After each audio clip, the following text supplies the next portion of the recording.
Students चाह रहे हैं कि वो बिहार में एडमिशन लें, चाहे तो बिहार के गवर्नमेंट कॉलेज में, जो कि बिहार से ही डोमिसाइल उनका हो, उन्हीं का गवर्नमेंट कॉलेज में होगा ये यूजी मैक के थ्रू। और जो बच्चे चाह रहे हैं कि वो बिहार के प्राइवेट कॉलेजेस में एडमिशन लें, वो चाहे वो बिहार के रहने वाले हो या इंडिया के किसी भी स्टेट के रहने वाले, क्योंकि बिहार एक ओपन स्टेट है, कोई भी बच्चा आकर के बिहार के प्राइवेट कॉलेजेस में एडमिशन ले सकता है। और ऑलरेडी जो है ये 7 तारीख को अनाउंस कर दिया गया है, ठीक है, कि बीसीसी के द्वारा कि हमारा एप्लीकेशन ऑन हो चुका है। कैसे प्रोसेस करना है, कितने सारे कॉलेजेस आए हैं गवर्नमेंट में या प्राइवेट में, हर एक का लिस्ट जारी कर दिया गया है। तो हम लोग देख लेते हैं कैसे प्रोसेस होता है, कैसे अप्लाई किया जाता है बिहार के काउंसलिंग में। तो हम लोग देख लेते हैं, ठीक है। तो सबसे पहले हम लोग देख लेते हैं क्या, notice for online application and choice filling, ठीक है। अब ये नोटिस आ चुका है। अब सबसे पहले देख लेते हैं कॉलेजेस गवर्नमेंट आए कितने हैं। तो इस बार जो है Patna medical college already PMCH इस बार कितने सीटें के साथ आई हैं, तो 250 सीट्स के साथ। 200 सीट था इनका प्रीवियस, इस साल इनका सीटें बढ़ गया है। आईजीआईएमएस पटना, ठीक है, Darbhanga medical college, Nalanda medical college, Anugrah Narayan medical college गया, ठीक है, फिर आपका भागलपुर, फिर SKMCH Muzaffarpur, government medical college Bettiah, ठीक है, फिर आपका पावापुरी, फिर आपका ये मधेपुरा, ठीक है, ईएसआईसी बिहटा, ठीक है, government medical college Purnia and Patna dental college Patna, ठीक है। और बिहार के जो वेटनरी कॉलेज है, तो बिहार का वेटनरी कॉलेज जो पटना एयरपोर्ट के बगल में है, ठीक है। फिर एक और कॉलेज जो आपका किशनगंज में खुला है वो है, एक और कॉलेज जो है आपका फिशरीज के लिए खुला है, ठीक है, वो किशनगंज में ही है। तो 2 कॉलेज किशनगंज में देखने को मिल रहा है, एक वेटनरी का और एक फिशरीज का जो किशनगंज में है।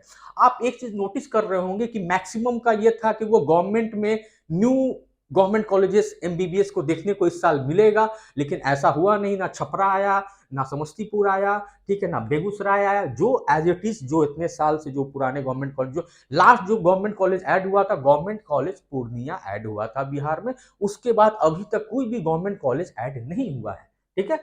अब हम लोग कॉलेज तो देख लिए, गवर्नमेंट में कितने सारे कॉलेजेस आए हैं इस बार, ठीक है। अब हम लोग थोड़ा प्राइवेट का भी देख लेते हैं। तो प्राइवेट में कितने सारे कॉलेजेस आए हैं, तो कटिहार मेडिकल कॉलेज ये सबसे पुराना कॉलेज है आपका बिहार का। फिर उसके बाद माता गुजरी है जो सेकंड टॉप कॉलेज है बिहार का। फिर Narayana medical college and hospital, ठीक है, बिहार का ये थर्ड टॉप कॉलेज है।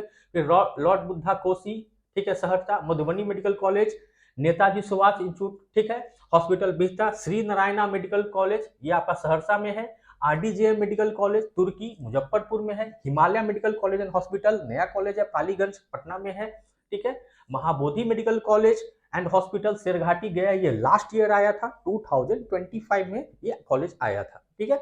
फिर एक और कॉलेज 2025 में आया था खगड़िया में। फिर Virat institute of medical science east Champaran में आया था, ये भी 2020 मतलब 2025 में हमें बिहार में 3 न्यू एमबीबीएस कॉलेज देखने को मिला था। वो सबके सब क्या थे, प्राइवेट, टोटल प्राइवेट कॉलेज थे, ठीक है। अब हम लोग देख लेते हैं और क्या है, तो Buddha hospital and research institute गया, ये एक नया कॉलेज आया है 2026 में। तो 2026 में गया में एक और नया कॉलेज हमें देखने को मिल रहा है, कौन सा है, Buddha hospital and research institute गया, ठीक है, जो कितने सीट्स के साथ आया है, 100 न्यू सीट्स के साथ इस बार ऐड हुआ है बिहार में। फिर एक और college Srinivas ji educational and research institute and medical science Chapra, Chapra में एक और कॉलेज आया है 2026 में। तो 2026 में 2 न्यू मेडिकल कॉलेज आए हैं और दोनों के आपका 100 सीट बिहार में जुटा है। तो 200 नया सीट बिहार में देखने को मिल रहा है इस बार प्राइवेट एमबीबीएस में, ठीक है। अब तो ये हो गया कितने सारे कॉलेजेस हैं ये हम लोग देख लिए, ठीक है। डेंटल का भी कॉलेज देख लेते हैं। तो डेंटल का college Mitra मायोटी dental college and hospital, ठीक है, Darbhanga. Buddha institute of dental sciences, ठीक है, कंकरबाग जो कि पटना में है। फिर Sarju dental college and hospital Lakhisarai Darbhanga, तो दरभंगा में 2 डेंटल कॉलेज है और एक आपका पटना में जो कि प्राइवेट में है, ठीक है। अब कैसे होगा ऑनलाइन, स्टेप 1 बिहार में कैसे आप लोग अप्लाई करेंगे वो मैं आपको बता दे रहा हूँ। देखिए step 1 registration, for registration candidates have to authenticate their identity by giving their NEET UG roll number, candidates name, date of birth appearing on the computer screen. After identifying the data authentication, an OTP will send to the candidate registered phone number and email ID. जैसे ही आप मान के चलिए जब BCC का जब आप खोलेंगे, ठीक है, न्यू रजिस्ट्रेशन जो कल 10 तारीख को आ जाएगा।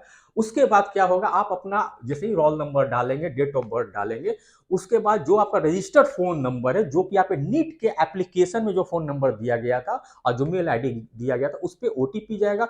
वो ओटीपी आप डालिएगा तो ऑथेंटिकेट कर लिया जाएगा कि हाँ आप वही हैं। ठीक है, ठीक है, ठीक है। Matter no request will be entertain to change the update phone number email address through the session before and after the successful registration. आपको फोन नंबर और ईमेल आईडी आप चेंज नहीं कर सकते हैं। आपका अगर फोन नंबर गुम हो गया है, ईमेल आईडी गुम हो गया है, तो इसका कोई उपाय नहीं है, आप लोग चेंज नहीं कर सकते हैं। ठीक है, फिर आपका रजिस्ट्रेशन डिटेल्स के साथ आपका यूजी मैक आईडी जनरेट हो जाएगा। ठीक है, अब स्टेप 2, ठीक है, स्टेप 2 में क्या लिया जाता है, स्टेप 2 में आपका पर्सनल इंफॉर्मेशन लिया जाता है। ठीक है, जो कि फॉर्म का सेकंड पार्ट है। ठीक है, फिर उसके बाद आपका उसी में आपका सी में आपका एजुकेशनल इंफॉर्मेशन लिया जाता है। ठीक है, आपका क्लास 10th का 12th का मार्कशीट का क्या है डिटेल्स लिया जाता है। 12th में आपका लिया जाएगा फिजिक्स, केमिस्ट्री और बायोलॉजी का डिटेल्स। ठीक है, फिर उसके बाद एजुकेशनल इंफॉर्मेशन ले जाने के बाद आपको अपलोड फोटो करना होगा, सिग्नेचर। ठीक है, बिहार में आपको जो सिग्नेचर अपलोड करना होगा, ठीक है, बिहार में जो आपको सिग्नेचर अपलोड करना होगा, एक इंग्लिश में सिग्नेचर अपलोड करना होगा, ठीक है, और एक हिंदी में सिग्नेचर अपलोड करना होगा। अपलोड क्या करना है, तो एक हिंदी में सिग्नेचर, इंग्लिश में सिग्नेचर और एक फोटो, पासपोर्ट साइज फोटो। मतलब बिहार में आपको 3 चीज अपलोड करना है। ठीक है, ये सब चीज जैसे ही आप अपलोड कर देंगे, ठीक है, उसके बाद क्या है स्टेप 3। ठीक है, आप फाइनल प्रीव्यू देख लें कि सब कुछ सही है कि नहीं है, उसके बाद ही आप फाइनल सबमिट बटन पे क्लिक करें। ठीक है, स्टेप 4 क्या होता है, पेमेंट। तो बिहार में पेमेंट का कितना है, तो बिहार में पेमेंट के लिए जो बहुत पुराने समय से चल रहा है 1200 रुपया आपका रजिस्ट्रेशन का अमाउंट है। ठीक है, ये आपका रजिस्ट्रेशन का अमाउंट है जो कि नॉन रिफंडेबल है, ये आपको रिफंड नहीं होगा, दिस इज नॉन रिफंडेबल। ठीक है, ऑलरेडी मैं बताया था 1200 1200। ठीक है, आपका चाहे वो रिजर्व कैटेगरी हो, ईडब्ल्यूएस हो, बीसी हो। बिहार में ओबीसी को 2 भाग में बांटा गया है। ठीक है, बिहार को ओबीसी को 2 भाग में, बीसी और ईबीसी, याद रखिएगा। और बिहार में ईबीसी का कितना रिजर्वेशन है, 16%, और बीसी का कितना रिजर्वेशन है, 12%। ठीक है, एक और थोड़ा सा दिक्कत है बच्चे लोग के बीच में, सर तो आरसीजी कोटा का रिजर्वेशन, आरसीजी का कोटा का जो रिजर्वेशन वो हॉरिजॉन्टल चलता है हर एक में, हॉरिजॉन्टल, इसके लिए कोई विशेष आपका रिजर्वेशन नहीं है। जैसे ईबीसी में 16%, तो इसी में हॉरिजॉन्टल चलेगा गर्ल्स का, बीसी में तो इसी में हॉरिजॉन्टल चलेगा, सेम आपका UR category, same SC ST like that. ठीक है, क्या ठीक है, ईबीसी के लिए 600। ठीक है, अब हम लोग देख लेते हैं कि सिक्योरिटी डिपॉजिट ये सब क्या लिया जाता है। अब आप देख लीजिए, अगर आप government medical college, dental, veterinary, fisheries, अगर जो भी बच्चे यूआर, ईडब्ल्यूएस, बीसी, ठीक है, ईबीसी से बिलोंग करते हैं, उनको कितना देना है, 1200 बिहार को, क्योंकि तो नॉन रिफंडेबल है। और जो एससी एसटी और डिसेबल्ड कोटा में है, उनको कितना देना है, 600। प्राइवेट मेडिकल कॉलेजेस के लिए क्या देना है, तो प्राइवेट मेडिकल कॉलेज के लिए चाहे आप किसी भी कैटेगरी से बिलोंग करते हो, चाहे जनरल हो, ओबीसी हो, ईडब्ल्यूएस हो, एससी हो, एसटी हो, 1200 आपको देना है, अगर आप प्राइवेट मेडिकल कॉलेज जैसे ही आप सेलेक्ट कर लेंगे तो। ठीक है, प्राइवेट डेंटल कॉलेज भी आप सेलेक्ट कर लीजिएगा तो 1200, ठीक है, दोनों को देना होगा, चाहे किसी भी कैटेगरी से बिलोंग करते हो। Both private medical and dental colleges के लिए 1200। ठीक है, both government medical college, dental, veterinary, ठीक है, फिशरीज के लिए 1200। ठीक है, and private, government and private लीजिए, सिर्फ अगर आप गवर्नमेंट लेंगे तो यूआर, ईडब्ल्यूएस, बीसी, बीसी को 1200। ठीक है, अगर आप लेंगे सिर्फ गवर्नमेंट तो आपको 600 देना होगा एससी एसटी को। ठीक है, ये क्लियर हो गया है। अब हम लोग नेक्स्ट जाते हैं। ठीक है, अब सबसे इंपॉर्टेंट है कि सिक्योरिटी डिपॉजिट बिहार गवर्नमेंट क्या लेती है, तो हम लोग देख लेते हैं।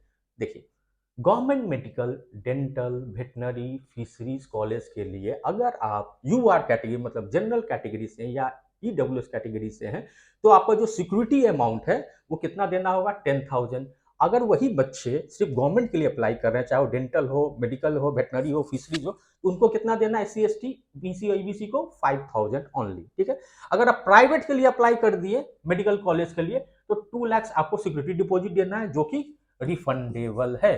ठीक है, रिफंडेबल। ठीक है, ये रिफंडेबल अमाउंट है।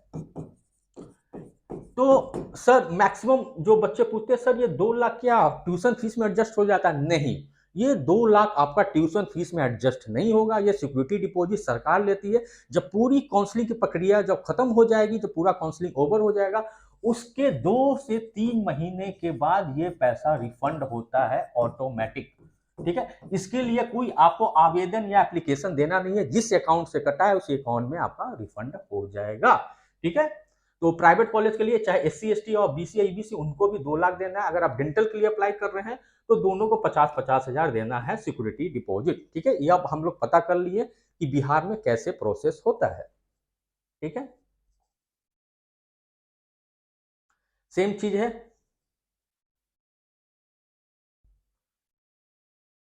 हाँ, अब आप मान के चलिए एक इंपॉर्टेंट चीज है, कभी मैक्सिमम बच्चे से क्या होता है, कुछ गलती हो जाती है फॉर्म भरने के टाइम।